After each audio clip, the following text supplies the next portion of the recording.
मी युवराज कुचेकर, भारतीय जनता पार्टीचा हडपसर विधानसभेचा झोपडपट्टी आघाडीचा अध्यक्ष आहे. जवळ भारतीय जनता पार्टीमध्ये 22 वर्ष झाले. मी कार्यकर्ता आहे, एकनिष्ठेने राहतोय. पण माझ्या पूर्ण अन्याय झालेला आहे की डायरेक्ट आयात काँग्रेसचे उमेदवार आमच्या बोकांडे आणून ठेवलेले आहेत.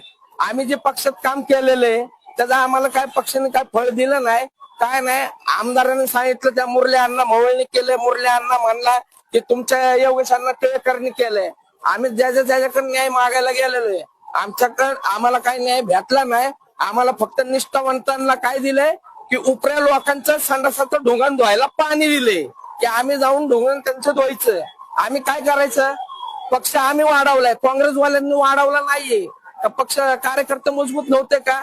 हे अन्याय झालेला आहे. अक्षरशः जे झाले ना, चुकीचं झालेलं आहे. मी तर काय पेटवून घेणार नाही, पण ही आपत पेटणार आहे का की बीजेपीचे जे आहेत उमेदवार ते 100% नाही 110% पडणार आहे. आणि हा शब्द माझा एका मागाचा आहे. मर्यादा लक्ष्मी आहे. जय मांगीर बाबा, जय लवजी.